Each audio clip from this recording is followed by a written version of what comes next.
విశాఖపట్నం పశ్చిమ నియోజకవర్గం 56 వార్డులో ఎమ్మెల్యే ఘనబాబు వారు వాకింగ్ పార్క్ ప్రారంభించడం జరిగింది. విశాఖపట్నం పశ్చిమ నియోజకవర్గం 56వ వార్డులో ఎమ్మెల్యే గణబాబు గారు వాకింగ్ పార్క్ ప్రారంభించడం జరిగింది.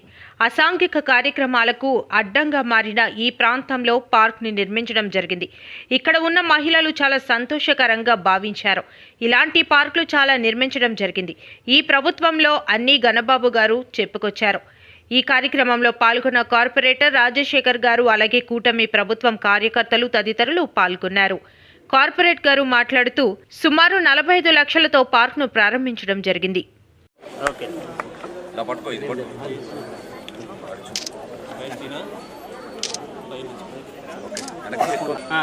సార్కి ఫెలిసిటేషన్ అయిపోయింది, ఫెలిసిటేషన్ చేసేయండి, బయట తీసుకుని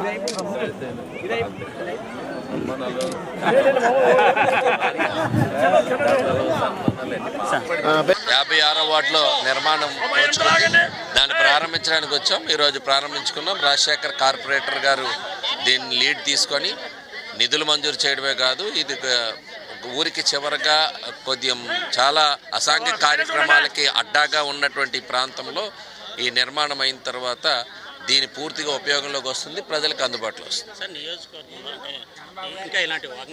అన్నీ కూడా చాలా వరకు అన్నీ చేసాం. మనం అంతా ఇండోర్ స్టేడియాలే కట్టాం.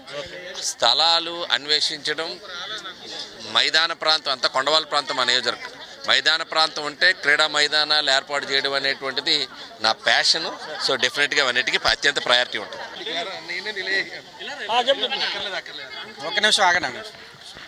అందరికీ నమస్కారం. ఈరోజు 56వ వార్డు గవర్కంచరపాలెంలో వెలమా వీధి దగ్గర ఈరోజు ఈ వాకింగ్ పార్కు మహిళలు అందరూ కూడా ఎక్కడికో వెళ్ళి చేసుకోవడం వల్ల చాలామంది దొంగతనాలు ఇవన్నీ జరుగుతున్నాయి. అందుకోసం గణబాబు గారి ఆశీస్సులతో ఈరోజు ఈ ప్రభుత్వం వచ్చిన తర్వాత ఫాస్ట్గా త్వరితగతిన ఇదంతా పూర్తి చేయడం జరిగింది. అలాగే 45 లక్షలతో సుమారు 45 లక్షలతో ఈరోజు పెట్టడం జరిగింది. ప్రతి ఒక్కరు ఆరోగ్యంగా ఉండాలని, మహిళలే కాదు వృద్ధులు అందరూ వికలాంగులు ప్రతి ఒక్కరికి చేసుకోవడానికి ఆరోగ్యంగా ఉండడం కోసం ఈరోజు ఈ పార్కు నిర్మించాము. మగవాళ్ళు కూడా చేసుకోవచ్చు, ఎవరికి అంటే అభ్యంతరం అయితే ఇక్కడ లేదు. ఇబ్బంది కలగకుండా ఇక్కడ అసంఘటిత కార్యక్రమాలు ఏవి కూడా జరగకుండా ప్రతి ఒక్కరు కాపాడుకుంటూ ఒక మంచిగా పేరు తెస్తూ గవర్కంచరపాలెంకే కాదు, వాటికి కాదు, నాకు కానీ గణబాబు గారికి ఒక మంచి పేరు తెస్తూ అందరూ కూడా ఆరోగ్యంగా ఉండాలని ఈ వార్డు ప్రజలందరూ కూడా కోరుకుంటూ ఈ అవకాశం ఇచ్చిన ప్రతి ఒక్కరికి పేరు ధన్యవాదాలు తెలియజేసుకుంటాం. మల్ల శంకర్రావు, గ్రామ మాజీ ప్రెసిడెంట్ అండి.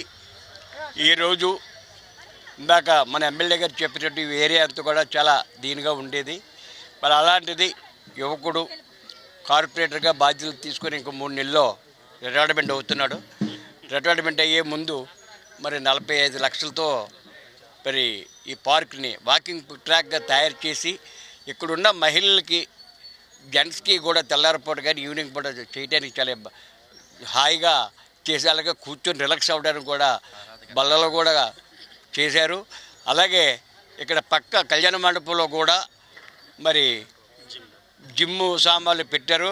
కార్పొరేటర్ గారు నాది ఒకటే కోరిక, ఫస్ట్ నుంచి కోరుతున్నాను, ఆ కళ్యాణ మండపం ఖాళీ ప్లేస్లో దాన్ని సీసీ రోడ్డు వేయించేస్తే మీకు పేరు చెప్పుకుంటారని చెప్పి సభ కోరుకుంటూ, మరి ఇక్కడ చాలా అసాంఘిక కార్యక్రమాలు జరుగుతున్నాయి కాబట్టి మీడియా ద్వారా మీరు మరి ప్రచారం చేస్తే లేడీస్ సింగిల్గా రావడానికి భయపడుతున్నారు. అలాంటిది ఇక్కడ తాగేసి ఆటోలో కూర్చొని ఇష్టసారంగా చేసి 2 సార్లు ఎక్కడో చంపేసి ఇక్కడ ఆటోలో తీసుకొచ్చి పడిశారు. అలాంటి పరిస్థితులు ఉన్నాయి కాబట్టి మీడియా ద్వారా మీరు ప్రపంచాన్ని తెలియజేస్తే పోలీసు వారు వస్తున్నారు, ఇలా చూస్తున్నాడు, ఆడు వెళ్ళిపోతున్నాడు, ఆడు పూర్తిగా ఇదవట్లేదు. దాని మీద కమిషనర్కి మీ మీడియా ద్వారా తెలియపరుస్తారని కోరుకుంటూ సెలవు తీసుకుంటున్నాం. కార్పొరేటర్ టికెట్ మేమే అతన్ని ఉండమని చెప్తున్నాం, కానీ అధిష్టానం ఇష్టం, అది ఎవరిస్తారా ఏటని.